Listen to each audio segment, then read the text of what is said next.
Good morning, everybody, and welcome to the latest Urban Living webinar.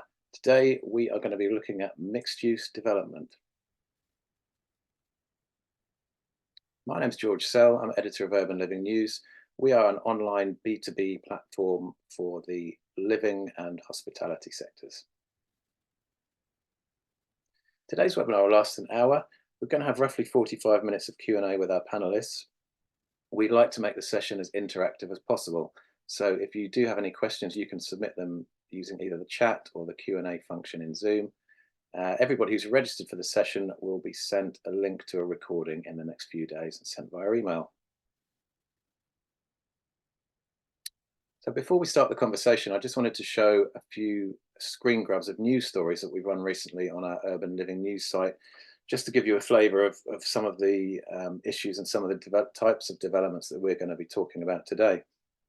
So if we look at the top left, this is one of the big ones in London. Hines has recently received planning consent for a big mixed-use scheme on the South Bank, and Sam will be able to tell us some more about that. We're seeing various elements of the living sector, the different asset classes included across these major mixed-use and regeneration schemes. So you've got PBSA in the Glasgow one there. The Amro Retail Park site, I think, is going to be predominantly a build-to-rent scheme. We're seeing various uses in not only in the same schemes, but in the same building. So workspace providers teaming up with build-to-rent and student operators. Co-living and hotel in the same scheme in the instance of the middle story on the bottom there. Bottom right is an interesting one. That's going to be an intergenerational living scheme where a senior living provider and a student housing provider are going to be having residents in the same building. And finally, top right, an interesting one. This is from California, but this is where I think they found it quite difficult to get momentum for large-scale mixed-use schemes. So they've actually passed a law to make it easier to put the various bits and pieces together and get these schemes up and running. So we've got a fantastic panel to help us today, and I'm going to ask them to introduce themselves from left to right as we see them on the screen. So first, we'll start with you, Josie. Good morning to you. Hi, thanks, George.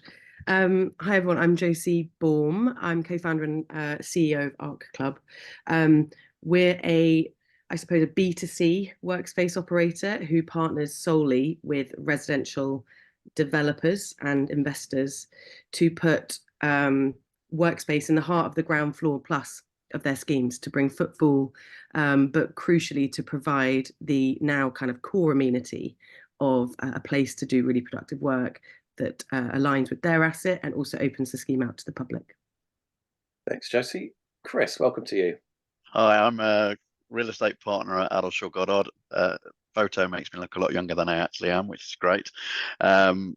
Been with Addleshaws for 25 years, predominantly in residential development, but obviously working on mixed-use schemes more recently as the planning system has evolved. Do a lot of work with Hub Residential and British Land. Thanks, Chris. Sandy, good morning to you. Good morning. Sandy Anderson from Laird Architects in Edinburgh. Practice of architects, we cover quite a wide range of sectors from office fit-outs, new build, across quite a lot of purpose-built student accommodation. There's a large number of those coming through just now. So yeah, it's nice to be involved in quite a number of those. Again, majority in Scotland, as well as some distilleries, other industrial projects as well, residential. So yeah, cover a wide number of different sectors. Thanks, Sandy. And finally, Sam, welcome to you. Yeah, good morning. Hi, everyone. I'm Sam Aycock, working as a director on our European living team at Hines. The way our team works, we sit in Europe, but work with all of the different country teams from across UK, Ireland, and Europe on any living project. And the way that we define living is really anything with a bed. So this includes any mixed use project that includes one of the residential components as well. So good to be here. Thank you, Sam. Okay, right, let's kick off. And I want to start by talking about planning. Sandy, could you just briefly talk us through what the main challenges involving securing planning consent for a mixed-use scheme? Which obviously it's more complicated than a single-use project. Yeah, I think that's right. Yeah, certainly mixed use, a number of different and quite a wide range of different uses that might be incorporated in that, whether it's retail, BTR, purpose-built student accommodation, private residential. So I suppose in some ways it's trying to sort of get an understanding from the planning department what those different uses are, the size, the scale, and then really working through the overall kind of mass, height, scale of the kind of the proposal as well. And just kind of working through that, probably at a number of pre-app discussions with the planners. So there's quite a lot of work done before you even look to start getting an application pulled together, and just the amount of work involved in the surveys, a bit of upfront design work, preparation to go through early discussions with the planners. So I think a number of those just makes it a bit more challenging to go through with a kind of mixed-use scheme. As well as developing the various briefs for the different types of use classes that you're incorporating within it. Yeah, thanks, Sandy. Chris, does the complexity and the scale of mixed use mean that this process inevitably takes longer? And secondary question to that, could you touch on the Building Safety Act and the extra curveball that's thrown at the process recently? I think a mixed use scheme does take longer, predominantly for the fact that you're involving residential, which means in many occasions local authorities take a hell of a lot more interest in your scheme and will seek to put barriers in your way. Obviously, we know that in Greater London we have to worry about the mayor, and we've seen over the years the number of schemes that have been called in when obviously he's taken steps to sort of deliver more affordable housing within Greater London, and obviously from a feasibility perspective, that obviously can sometimes put schemes in abeyance for a time.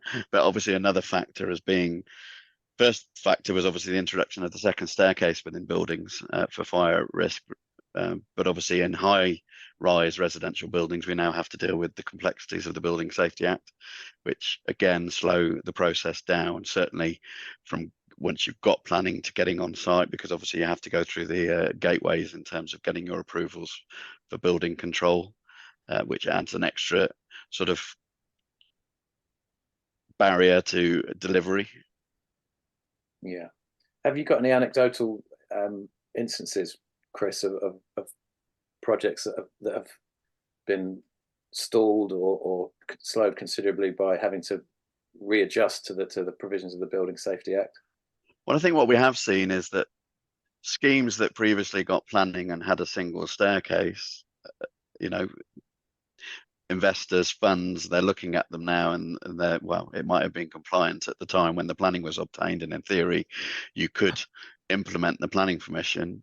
But the problem is it's the concern of the investment value down the line of a building with a single staircase and how investor sentiment might be. So what we have seen is schemes effectively having to go back to the drawing board so that the second staircase can be introduced. And obviously schemes where they're having to revisit their solution in terms of external finishes, fire safety, all the extra things that they now need to do to deal with building safety. Yeah. Sandy, do the planning applications for these mixed use schemes tend to go in all at once, as in a master plan, or is it done in phases? Yeah, I think it can be done in a couple of different ways. It might be done as a planning permission in principle, so the old outline planning.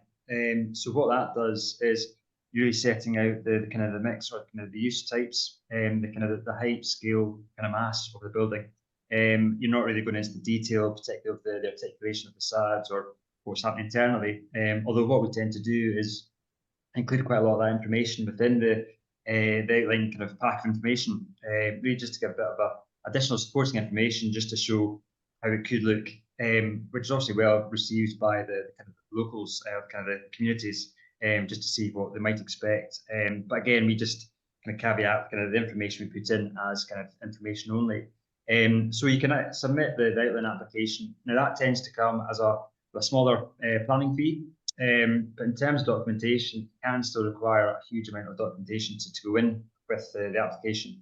And that's really just kind of counter any kind of future legal challenges for that. But the one that you showed earlier in Glasgow that we were working on, just down the M8 corridor in Glasgow, So as part of that, we had to do kind of wind studies, as well as all the other kind of usual surveys in terms of the, I suppose, yeah, kind of the massing, the kind of the view analysis across the city.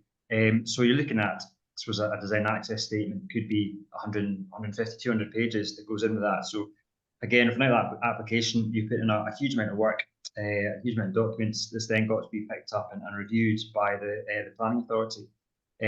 What happens after that is you could then come forward with a matter specified in conditions. So that's another application after which you're looking to get the kind of detail, I suppose, yeah, approved for the detail of the development. So you got that's a couple of series, a couple of steps. Another way is to do it as a full detailed application. So in that, you put in all the information within the kind of the one application. So that's done to look at your detailed, I suppose, I think the SADs, so what the building elevations are going to look like, the internal kind of layouts.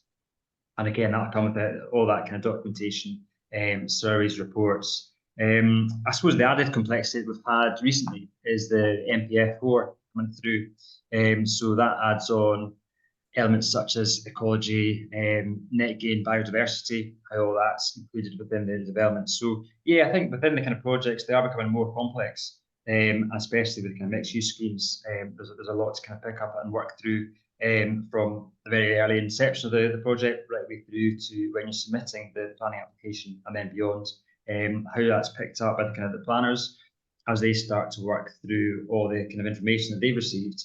And it might be a case of coming back and looking at design again, getting things kind of refined and tweaked and adjusted a wee bit more, just to work through towards an approved solution.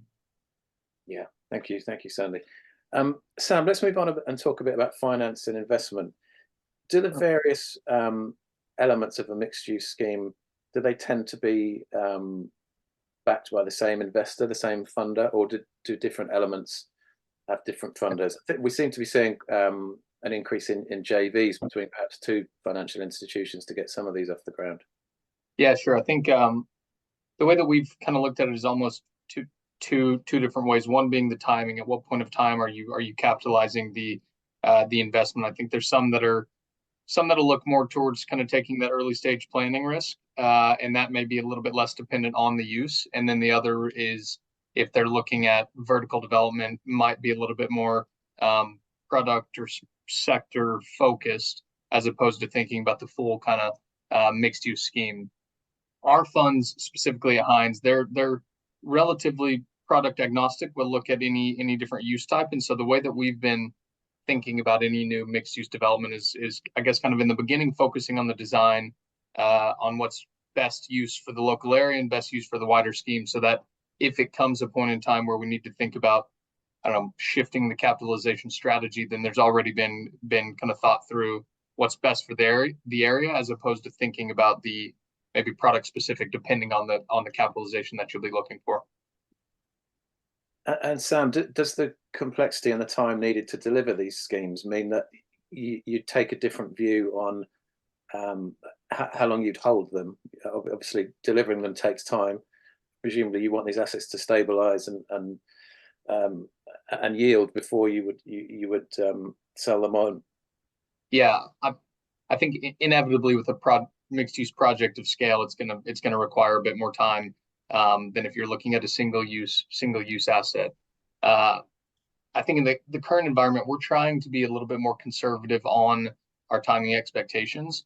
One, in order to help just with kind of the expectations of the current environment, and then also to be thinking about how can we capture the beta in the next cycle. Again, somewhat investor dependent on which stage they went in, if they want to look to develop and do a long-term hold strategy, or if they're more focused on kind of one of the sections of the development timeline. But I think inevitably for a larger project like this, it will take a bit more time. Okay, thanks, Sam. We've obviously seen a lot of development slow and even stop in some cases with the rise in the cost of development finance, materials, and so on. The economic environment seems to be stabilizing a bit, and the outlook is fairly stable, I think, for the next 2 or 3 years in terms of inflation and interest rates. Is this beginning to have the effect of stimulating more development activity, or Chris, are you seeing more potential projects coming across your desk now, or are we still in that kind of limbo period, do you think? I think we're seeing opportunities arrive on our desk. We're certainly working on a good number of living schemes, and certainly mixed use schemes are flavour of the month, because obviously there's an element of hedging within a mixed use scheme. You're not entirely reliant on one particular end user. You may be able to get different parts of your scheme away. I think there's still an issue with interest rates probably being a little bit too high in terms of making projects feasible, but certainly I think there is activity. The big unknown is obviously we have an election coming up, impending, and none of the parties really seem to have addressed the issues with our planning system and how we speed things up, or how we actually get developments out of the ground more quickly, which is obviously a big part of what they should talk about, but seemingly fail to do so. Mm-hmm. Sandy, are you seeing things pick up your end, or do you think the election is making people cautious until they see what happens there?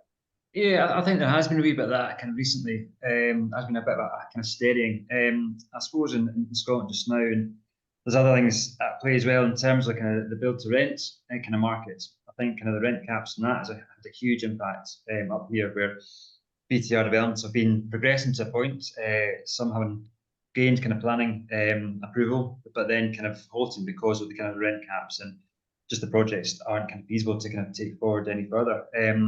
I think the PBSA market is still pretty big. There's quite a number of sites that we've got kind of in kind of construction, a few inquiries about future development. I know in Glasgow there's a huge kind of requirement for that. But I think that it definitely seems like there's a wee bit of a hesitation just now, just waiting to see what happens with the kind of the election. Again, up here, I suppose we find that kind of summer period as well just has a wee bit of a tendency to kind of halt things slightly. So hopefully, I think kind of slightly early election, by the end of the kind of summer, hopefully things will be kind of back on track and pick up a wee bit more at that point. Thanks. I know there are some elements within Labour who are keen on rent caps, but I suspect, having seen what's happened in Scotland, Starmer will be unlikely to push that through. But we'll wait and see. We mentioned that with a mixed use scheme, you're not putting all your eggs in one basket. You have this variety of uses, this variety of residential tenures.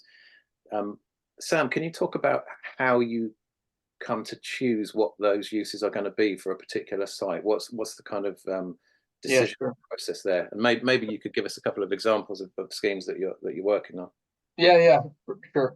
So there's again kind of two angles, I guess, the way that we're thinking about. One is if you look at highest and best use, and that's maybe one more just a pure economic standpoint, is what's gonna add the most value, what's gonna be the highest value creation within a scheme, and the other is thinking about the city dynamics, supply demand imbalance, what's kind of the greatest, and what's the biggest need for the different living use type within a local area. We just mentioned regulation, and I think for us at the moment there's a lot of questions around affordability, regulation. What will this look like in 2 years time, 5 years time, and even if there's not a clear answer right now, at least trying to think through and have a bit of visibility as to what we're going to want kind of in the longer term. Right now, a few projects we're working on. I mean, Blackfriars, for example, which is the one that you had mentioned in the beginning, just received planning. This one it's going to be your traditional resi, but we actually maxed out or went a little bit above and beyond the affordable requirement, that the City of London, or at least the borough, had asked for. And this kind of helped with the planning story, but it was also a matter of integrating into the wider scheme. So for us, it's one, like I said, thinking about what the local area needs, but also then thinking about how we can, as opposed to setting uses within one master building, how can we actually bring them together and create a community with the different product types? Another one in Milan at the moment that we're working on is we're having for rent, for sale, traditional housing, student housing, a bit of hotel and service department. So we've almost checked almost checks every box in the living use type. And this is because it's 25 minutes outside of Milan. There's a new train station going up. There's a hospital nearby. So kind of looked at it from a holistic perspective and said, okay, if we have a university here, a hospital here, a new train station going up that can get you to Milan city center in 15 minutes, then we actually can create a new city out here that's not just putting homes, or not just putting one kind of single use residential type. Sam, are the affordable housing obligations for these mixed use schemes generally at a similar level as they would be for example, just a house builder's pure residence? Yeah, sure. And is there more flexibility about offsite provision for these, or do they tend to have to be included within the scheme? I think there's more flexibility, maybe not necessarily for offsite provision, but when you're looking at a mixed use scheme, there's more flexibility for kind of that, I guess, serving the community from the S and the ESG perspective, as opposed to purely just having the affordable housing element, right? So you have different use types, you have community services, and kind of across the urban grid, you can implement more into the scheme as opposed to purely just having a single tower with a single bit of affordable residential. So I think it's somewhat on a case-by-case basis, but I also think it's about getting creative and not only putting housing, but thinking about how you can add elements of other kind of community social building that's outside of just setting units in one single area. Yeah, thanks, Sam. Let's move on and talk about how the way we work has changed and how this is affecting mixed use developments, particularly the residential element of them. Josie, let's come to you now. Is a flexible or a co-working space offer now becoming an essential part of a mixed use scheme, and how are they typically being delivered? What sort of schemes are you seeing? So yes, to answer your first question, I think it is. If you look at the most extreme, we're in the heart of a co-living building, for example. You can put cinemas in there, you can put communal kitchens, roof terraces, all those highly amenitized buildings. If you've just got a work lounge on a third floor that's actually not got ergonomic furniture and no vibe, it's a dead space in those buildings, having toured hundreds of them. So workspace is now the thing, if you're looking at it from a pure rental asset perspective, that leases up quicker, retains people, drives those rent premiums in a market that is hard to do that, or even just hold the rent premiums that you had underwritten your asset for. So in that sort of micro scheme, definitely. When you look at a more mixed use, multi-tower, multi-building scheme, it's now, the conversations we're having with investors and developers is that they're moving away, I think, from an F&B, food and beverage, cafe type retail offering being the footfall driver of a new scheme, and starting to realize that the amenity that's more universally required, I suppose, in an area that has got dense resi, at least, from within that scheme and without, it's the footfall driver. So we're going into a scheme in Tottenham Hale as the first operator on the ground floor of a dense residential area with lots of different investors and operators and resi assets and hotels and things. We're the first use case on the ground floor to be that footfall driver and kind of animator, I suppose. Now, it could be another operator. This isn't me tooting the Arc horn, but it's more the fact that it's about workspace has, I think, now come to the fore as a fairly accessible, universally required, not for everybody, but universally required space that can really connect communities as well as drive absolute asset value. And also, it's not really a diversifier necessarily from an investment perspective, because we're talking about a very small amount of value for what's really being driven by a rental or commercial asset. But that's kind of our sweet spot, is that actually it's a supercharging point. It's an unlocker. It unlocks planning and unlocks community engagement and unlocks, yes, some commercial returns, of course, but crucially, it's the bridge between a tower block that might feel like a vertical gated community. Actually, it connects that whole thing, and it connects the retail offering on the ground floor with a thing that people are coming into every day, 9 to 5, grabbing a coffee on the way, going to the gym, doing their supermarket shop, going home. So yes, in short, I think it is a key element. Can you give us an idea of who would be the users of one of your clubs? I mean, presumably it's the residents, but do you have everyone from, you know, individual freelancers to SMEs and bigger companies? Is it a broad spread? Yeah. So our model is because our whole thing is small floor plate residential areas, so where people live, not necessarily where people are commuting to. That means we've got an audience that it really folds into sort of three types. We've got what you'd expect. We've got solo entrepreneurs who are freelancers, creatives, consultants, whatever they might do. We're very sector well spread, but they have a work style that this is their prime office. They don't want to work from a coffee shop. They don't want to work from home. They want to have a professional setting, but they can't afford an office. They want to commute to an office. So that's one group, the most obvious group. The second group are actually kind of professional 25 to 55-year-old people who have an office, are employed, fairly senior in their work, progressing nicely. But because of post-COVID, especially, we started pre-COVID, but post-COVID, obviously their office setup has changed and now they're able to work remotely when maybe they weren't before. But for a lot of people working from home, hybrid working isn't necessarily about being at home or in the office. A lot of people, our whole audience, we compete with working from home. So many people don't like that. So working parents who want to be able to get out of their home, not make their house also an office, drop their kids off and then go to a proper place to work for 4 hours, get more done than you're doing 2 days in an office, and then go and collect their kid or go to the gym or whatever it might be. So a huge number of people who are driven by autonomy. They're driven by being able to choose where they want to work for at least part of the week. They choose to come to ARC because working from home just simply does not work for them. And then the third group are, we use the term like office orphans, which is probably not an appropriate term, but I think it is, in terms of it's people who've lost access to an office, who are deeply committed to working from an office. They want a threshold.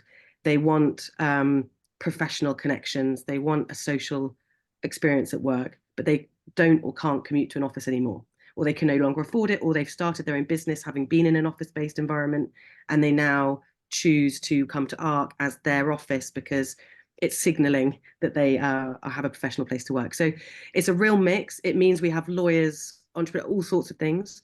But that's, it's mainly the fact that they're individuals and small remote teams who come to us for 2-3 days a week.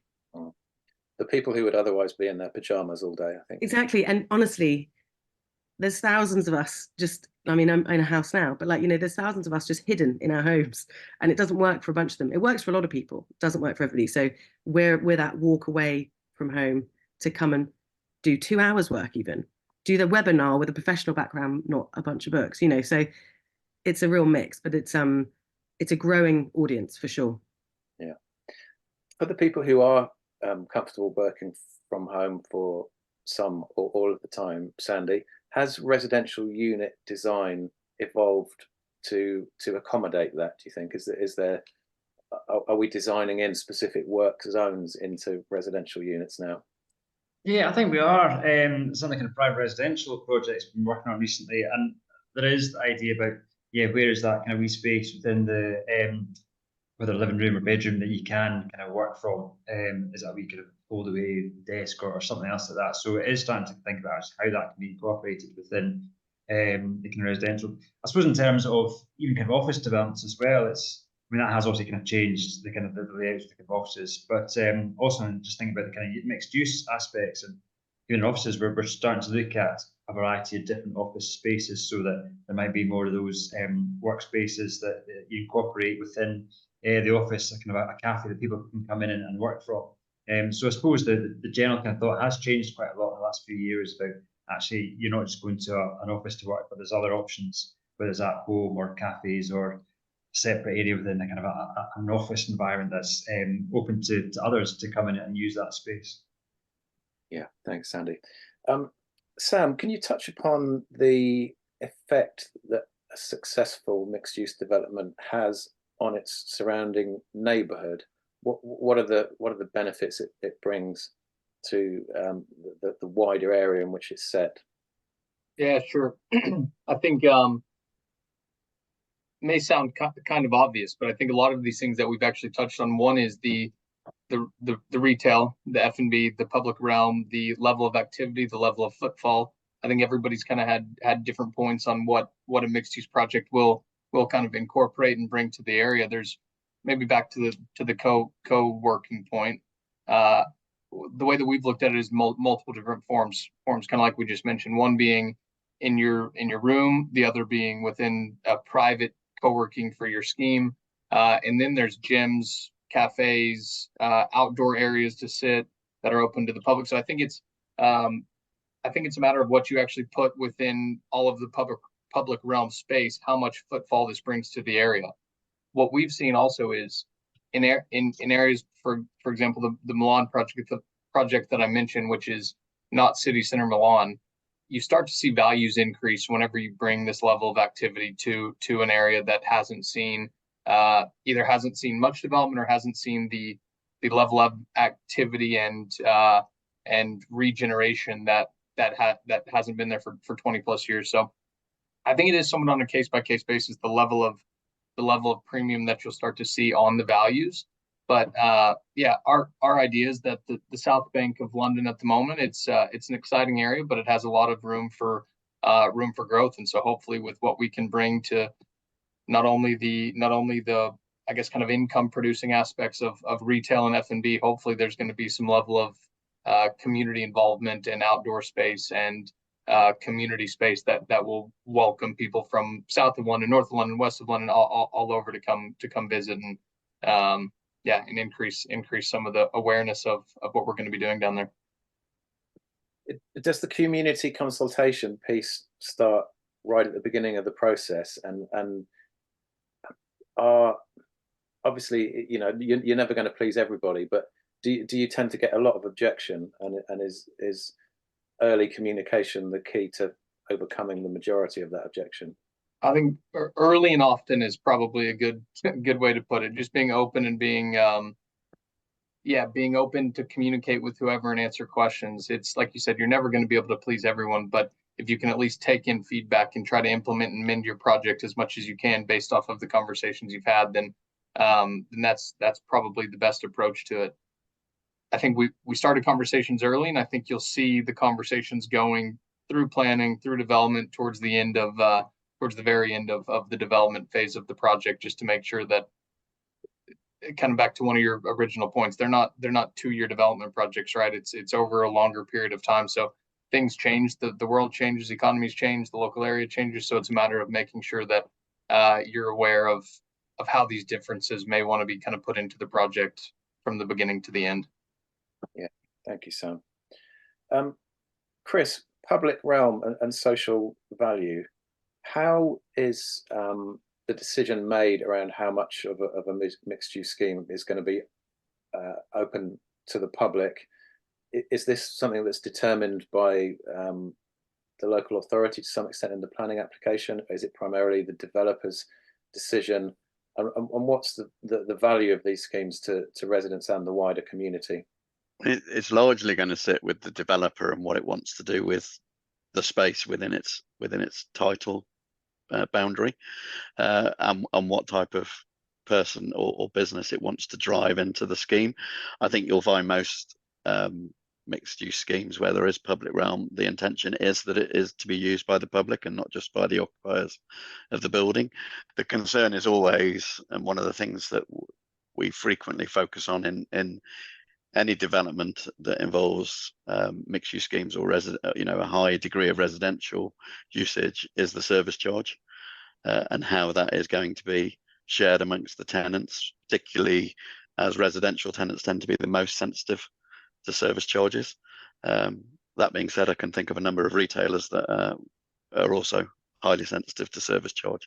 So I think when planning urban spaces and thinking about what it goes in, there has to be some thought that needs to go into what's it going to cost to run some of the facilities and features that you might have within the public realm, which is sometimes why you do end up with schemes with really unappealing public realm, because people don't want to pay for it, or it's an additional cost. So I think from a legal perspective, we do spend time at the outset of a deal working with architects, working with our clients on what service charge might look like, and how we would structure the title, the leases, etc. going forward.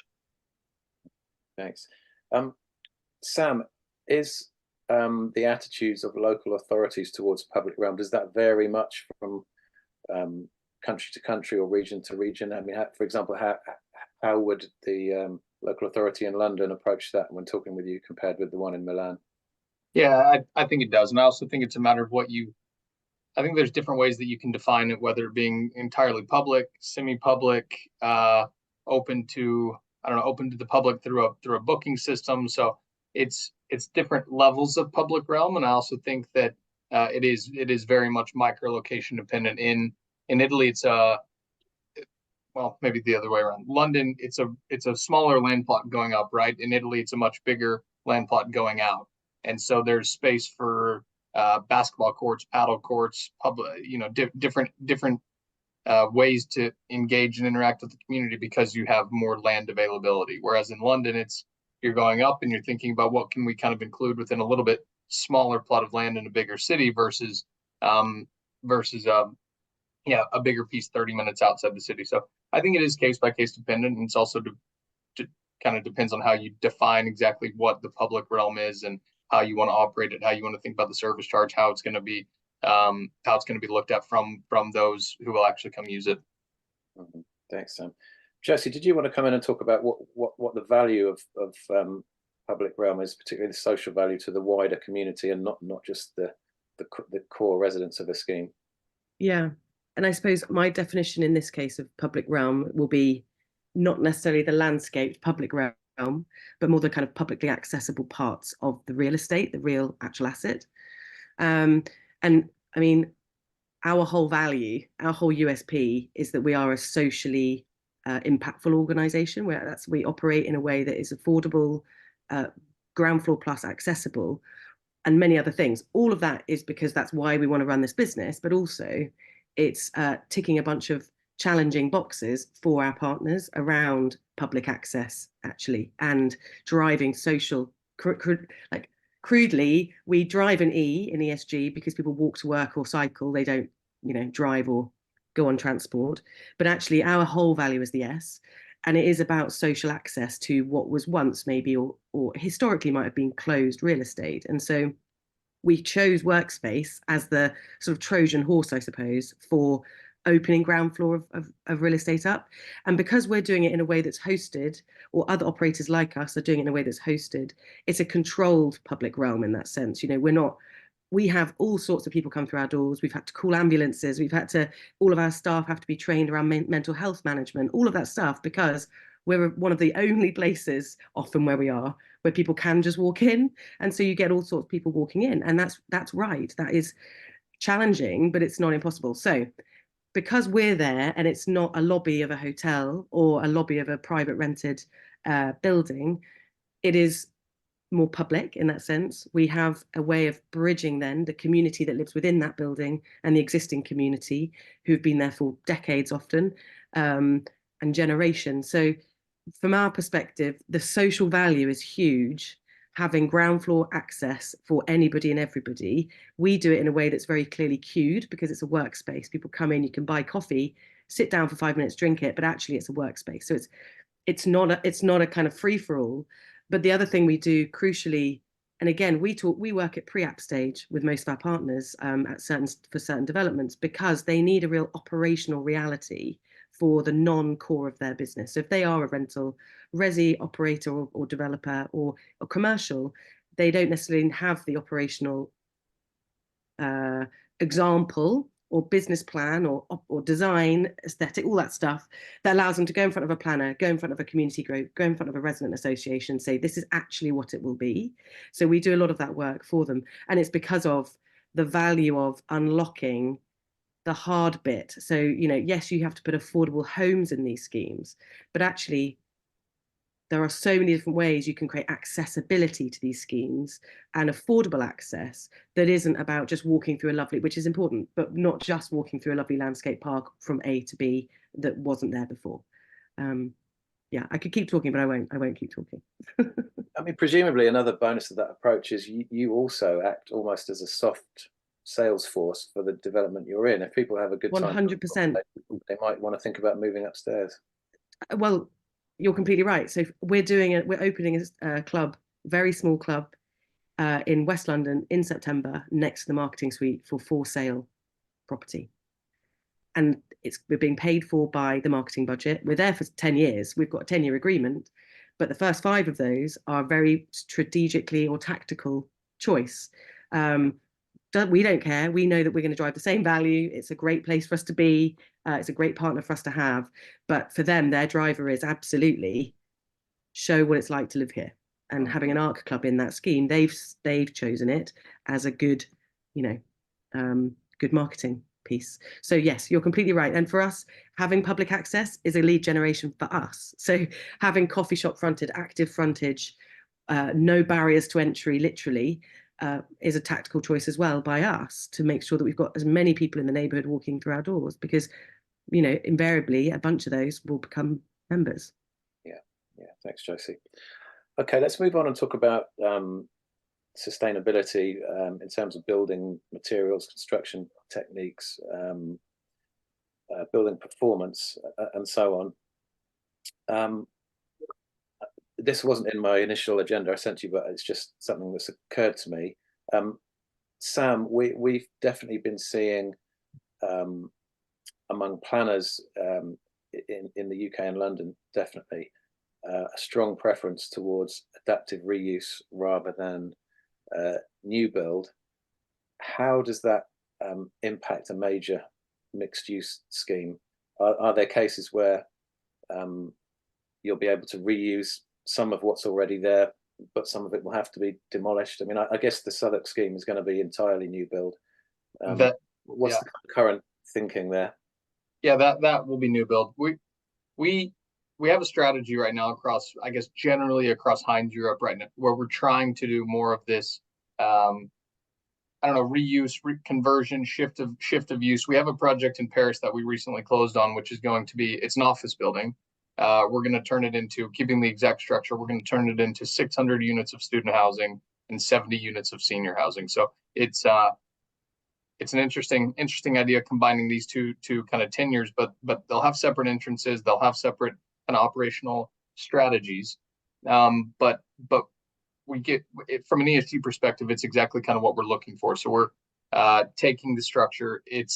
We've probably looked at, I don't know, upwards of 50 different projects, and it is difficult to find one where the floor plates work for kind of this shift of use into residential, and even at some points in time, the cost it's more costly to take an existing structure and fit it out to a new use than it would be to actually demolish and rebuild. So there's one element of that. The other is actually reusing the material on site, and if we have the availability to do it, then we are. It helps from a planning perspective, obviously, because I think a lot of cities, local municipalities, developers are all committed to certain carbon thresholds by 2030, 2040, whatever it may be. And we at Hines, our target is 2030. So we're from embodied carbon to operational carbon, trying to do whatever we can to get to this level. 2030 is an ambitious target and a ambitious, but we've got a strong team here that's helping us guide our way to get there, hopefully. Yeah, thanks, Sam. Sandy, are there any significant new building techniques or technologies that will have a major impact on the sustainability of these projects and that will help companies like Hines hit those targets? Yeah, I think in terms of technologies, I don't think there's anything new or it's kind of groundbreaking that's coming through just now. I think in some ways it's thinking a bit smarter about what we do, about the kind of design materials you use. I think in some ways it's kind of almost going back to what can you use kind of timber. I think it's thinking about the kind of the structure. I think across all the materials, whether it's kind of structure, the kind of general fabric of the building, it's trying to maximize, I suppose, make most efficient use of kind of whatever you use. So in terms of the kind of the structure, kind of timbers maybe kind of lighter, that'll put less loads on the kind of the ground, so foundations become kind of less of a kind of new build. I suppose it then kind of looks at there's issues that come along with kind of timber, kind of cross-laminated timber as a potential kind of structure in terms of kind of fire insurance. So there's maybe kind of issues there that need to be kind of addressed and looked at kind of further. But I think generally it's efficient design. adaptability, future flexibility is the kind of big thing. So rather than kind of technologies, it's just about the design approach and how we can do that kind of slightly better. Sandy, how easy is it to assess all the various elements of a construction supply chain in terms of, goods, materials, suppliers, contractors, and so on? If you're looking to lower the carbon footprint of a development as much as possible, are the tools out there to assess every link of the supply chain to ensure that you're doing it the best you can? Yeah, I think you can to an extent, and there are kind of tools to look at and calculate the kind of embodied carbon within all the materials that you use. And yeah, it's just a case of and I suppose you find that some products you can easily do that, others are kind of a bit more difficult. But you're right, it's trying to track the whole kind of supply chain, where the material is coming from, carbon involved in procuring that piece of material, right way through to how you use that on kind of site. And develop it from there. Sam, is that an issue that you feel that you've got kind of dialed in, rating and assessing all the links in your supply chain? It's I think we've at least got strong teams on the ground that are focused across different geographies on the supply chain management and making sure that we do have the correct approach in place. Okay. Obviously, mixed use scheme is a very broad term. It can encompass lots of different types and sizes and uses of development. But I'd like to finish the session off by asking you each in turn to tell us about a couple of exemplars, a couple of mixed use schemes that you think are fantastic and why you think they're so good. Chris, let's start with you. I think that this is where I get to blow my client's trumpet, I suppose. One of the where I acted for Hub, and they developed the Queen's Quarter in Croydon, which I think was a great scheme. It was the former location of the head office of Croydon Council, raised to the ground, and then they used the former basement of the building as the sort of as the starting point, and created 4 towers: 1 build-to-rent tower, 2 shared ownership towers, and 1 social housing tower with retail on the ground floor, which and as part of those works they upgraded the public realm in the council's gardens that were next door, and I think it was a great scheme. It's one of those where it's kind of everything came to fruition at the right time. Okay, and one more, Chris. Probably a scheme that we're working on at the moment in Maidenhead for Hub, where they've obviously just delivered, I think, 400 odd homes for Get Living, and that's phase 1 of the scheme. But to come is hitting on what Sandy was saying. It's a new wood framed office building, and then there's another building as well to deliver, but all set around new public realm. So that's quite an exciting project to be involved in. But it's great to see, when these schemes are finished, it's great to see them and to see the amount of thought that has gone in from all the professional team into how they're delivered. A slight diversion, but I'm looking forward to seeing Hub's co-working scheme that they're doing, which is a adaptive reuse of a sort of brutalist concrete building in the Barbican. That's going to be an interesting one to see. Josie, tell us about a couple of schemes that you really like and why you like them. So, I mean, there's so many, but I think a bit of a left field one, but Industry City in Brooklyn in New York hasn't got any resi. So I don't know if it even classes as mixed use, but I think it does. What I like about it is it was a reuse of existing industrial assets. So it was a very sustainable redevelopment, but also it's actually very well planned, and it's a kind of a circular economy within this mixed use. So it's got manufacturing, workspace, retail. I think it's just an exemplar of lots of different things, but specifically knowing very well who's going to use the scheme, how the local area is going to be able to benefit from the scheme, and having therefore such a tight-knit community within and without the whole of Industry City, because the people in it are selling to each other, buying from each other all the time, but also the people outside it have this amazing new not live, but work, play, eat type place to go to. So I think it's and and it's beautiful. I mean, they've done it really, really well. It's on the water, and it's not in the part of Brooklyn that is well trodden. So it's also regenerative for what was a light industrial area that's becoming more and more residential. So I think that's a really good example. In terms of more like UK based, you know, I think Liverpool One, I don't know what people's views are, but I think Liverpool One is a good example of timing it alongside, you know, a cultural city, and it bringing a huge amount of pride back to it, and it's such a large mixed use. It's more like it's not really a mixed use scheme, but I think Liverpool One was developed when I was sort of starting out, and I just think it was done very kind of conscientiously, because because it was done by Grosvenor. You know, they have that patient capital, so they could do it in a way that was very patient.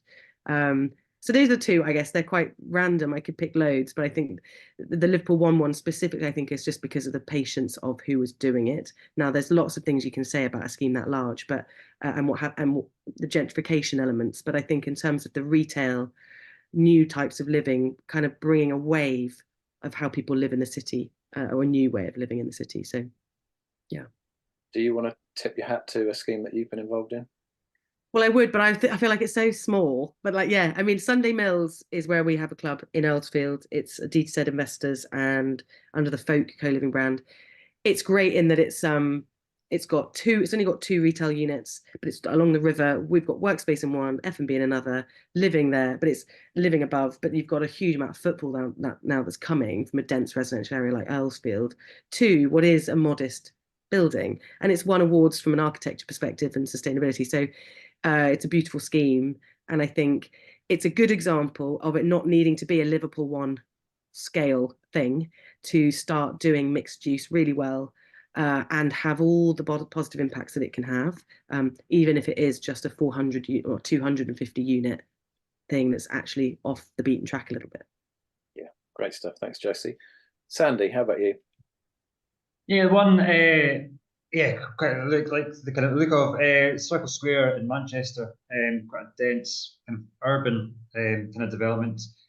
Also kind of quite a wide range of different kind of use types, BTR, office, retail, hotel, and all kind of centred around kind of an open public kind of space, used for a number of different kind of types of activity, socialising, functions, events. So that's kind of one. But yeah, certainly kind of came to mind. I suppose the architectural design of it. I suppose the aesthetics is quite similar to what we kind of do. So that was certainly one that kind of stood out for me. Okay, and finally, Sam, how about you? Yeah, mentioned a few of Heinz projects already, but a different one that I got to go visit last year, which I think was pretty interested in it, is T3 Bayside in Toronto. And it's a big kind of mixed use waterfront development on the east bank of Toronto. 1,000 units, 3XN as the architect on it. 2 office buildings that are T3 will be timber built. Extensive green space, kind of like right along the water with quite a bit of retail, F&B, and it's one of those areas that's only 5 minutes from central Toronto, but still had a ways to go in terms of rebuilding and creating something there that didn't exist. So another Heinz project, but one that I found interesting and outside of Europe. Okay, and a non-Heinz project? I think Hudson Yards in New York is a good one. I got to go walk through that one last year, and I think there's it's one that everyone talks about, but an interesting project, and it's amazing when you get to go see it. Yeah, okay. I'm going to stay at home and give a vote for King's Cross, particularly Coldrops Yard. I think that the way they've retained retained and reused some of the original architecture and combined it with some quite exciting new stuff is great. And I first moved to London in 1989 to go to university, and I was staying just over the road from King's Cross. And let's just say it was an eye-opener for a boy from a little village in Cornwall, and it's changed incredibly now. And you know, it's a destination. It's a go-to destination. It's still got character and a bit of local flavour. I think it's been done really well. And also something I've seen recently is the Titanic Quarter in Belfast, which I think is really interesting. And that was a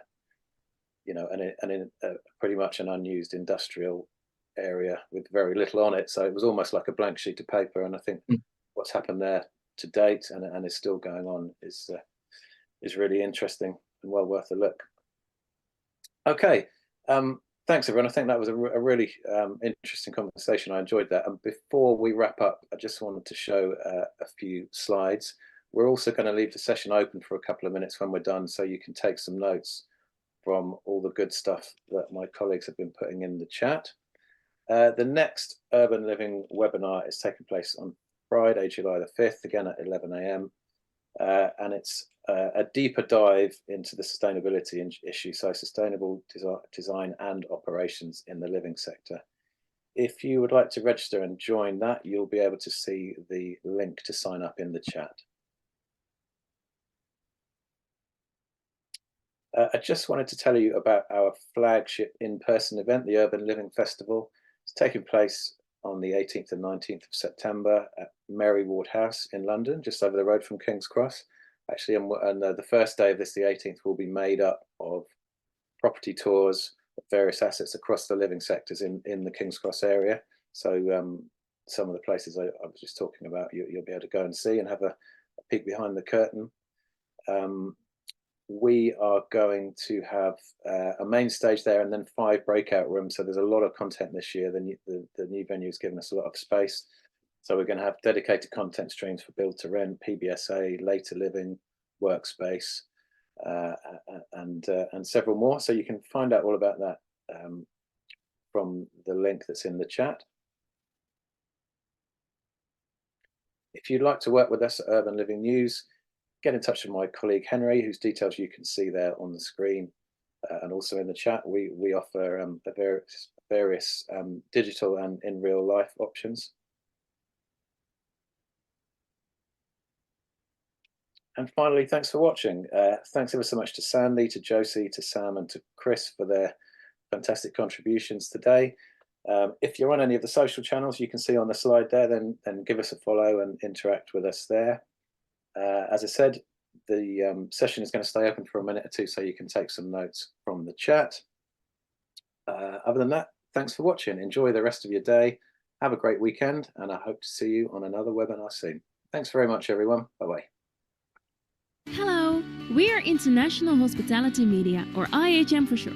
IHM is the #1 brand to engage with decision makers in hospitality and real estate. Our 4 multimedia brands lead their respective sectors with breaking news, comments, trends, and opinion across a variety of multimedia solutions. We provide an inspirational community to connect people through world-class events, webinars, podcasts, award schemes, and much more. But let us share our story of who we are and what we do.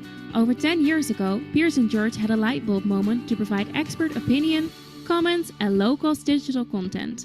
And so they went on a journey over the past decade, creating media platforms to serve the hospitality and real estate industries. We now have an engaged audience with a reach of over 60,000 monthly visitors across our website, 48,000 of our email database across all the sectors, and over 67,000 across our social channels. Everything we do believe in challenging the status quo.